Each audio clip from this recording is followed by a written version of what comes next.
Good evening, ladies and gentlemen. Welcome back to another episode here on African Confessions. There is a message that I want to share with you guys, and this message, it reads like this. Morning, Brother Nashi. You can title my name A Snake with a Doek. So what happened to me is that I was just rushing from somewhere I had gone to. So when I walked back into the house, I saw that there was a snake that had a Doek on its head. This was not a natural snake at all. When I saw this snake, my heart sank and my knees felt cold. I wanted to run away, but the snake was swift, faster than lightning. It then greeted me with a voice that was so soft, and it said, "Hello, Bridget. Finally, we got to meet." I had never seen a snake in my life that talks. I had only seen a lion that talks. This was in a cartoon movie called Lion King. I called upon the name of the Lord, and the next thing that happened is that I felt through the window to the ground. This was from the second floor. And the fear that had entered into my body, it was just too much. And I was on the second floor. And that is the story that I was told, that I had jumped from the second floor and I woke up. When I woke up, I was in the hospital. How did we get here? Let me take you back to the beginning of my story. I had never been in a relationship that was stable. I was someone that was always in and out of relationships, and I then realized that indeed Mujolo was not for me.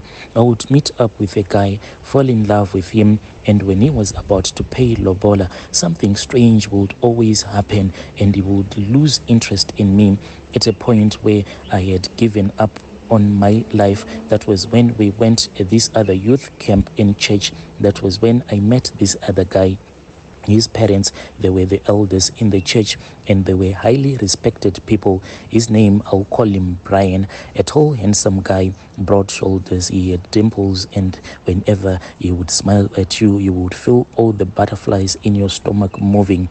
It was such a beautiful feeling. A lot of ladies admired him, and I wanted to be in a relationship with him, but at this point, his heart had been stolen by me. The camp went on very well, and it was the best week of my life. We would sit together, eat together. Whenever we would have free time, we would spend that free time getting to know each other. A few months later, Brian came home with the cows, like people on Facebook village always say. He came home with the cows. The cows came, and it was such a beautiful day. And because we lived in the high density suburbs, it was not a secret that there was someone who had came and paid for my bride price.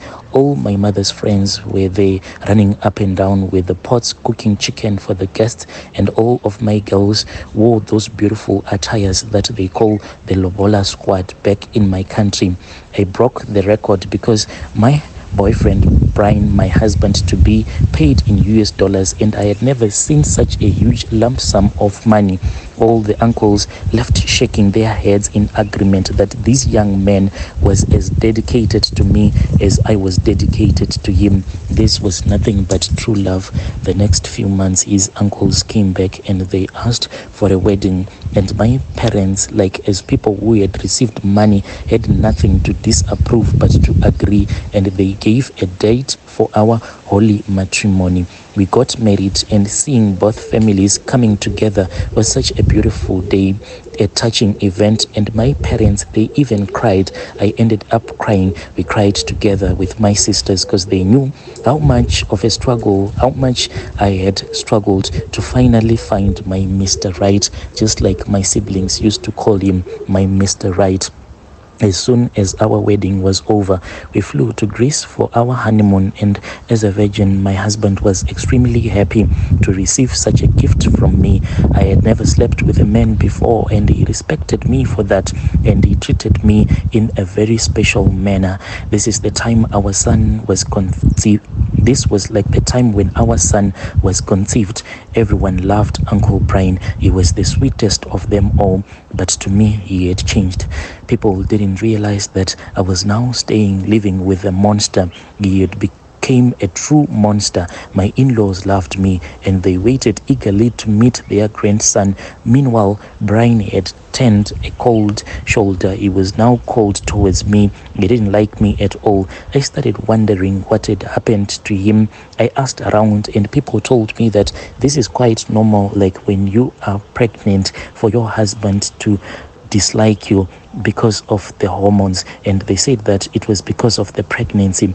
Third trimester came and he said to me, what are you going to do with the delivery? I asked myself, what kind of a question was that? I then answered that we had already booked the gynecologist and all was set for the delivery. He then told me that he was having a few challenges at work and he could not afford to pay the gyno. That was really expensive because the plan was that I was supposed to go to a private hospital, and he said that it was just too expensive for him and he was not in the position to pay up the bills. So my brother, I ended up going to give birth in the public hospital, and I told my mom-in-law, who came in full support, and she paid the amount that was needed. Just before delivery, I then realized that Brian was in a relationship with another lady, and when I confronted him about that relationship, he told me that he had married me so as to make his parents happy, but he had never loved me. He didn't love me. I gave birth and everyone was super excited, except for my husband. His love had grown cold and he was not even excited to see his own blood, his baby. I stayed with his parents for a year and he left with his newfound love. After my son had turned 1 year, I realized that I needed to find some work because Brian was not going to come and I could not continue being a dependent to my in-laws. That is when I left and I took our son to my parents. It was a big thing in the community. A lot of people laughed at me when they heard that I was back in the high density areas after having such a lavish wedding, but I had no option but to be back home. That is when I found a job. I found this job in an affluent suburb and I started working there as a house help. My boss lady took me in for a tour around the house, and when she showed me all the rooms that I had to clean, it was a very big and a very beautiful house, a double-storied house, and with a huge folding door and a view of a beautiful mountain. I could not even believe that I was living in such a beautiful space. And she then showed me a room. This room, it had a red door. She told me that this room was private and confidential. She even said that in that room, that is where she and her partner, that is where like they get naughty. So she said that I was not even allowed to enter into that room. Within a short space of time, my boss lady was impressed with the way that I worked, and she told me that I had to now focus on being a house manager, and the kids, I had to do the school runs, buy groceries, and be the house manager. She later brought 2 girls who had to come and do the job that I had been doing. And my brother, she showed me everything that I was supposed to do. That is when things started to go down south.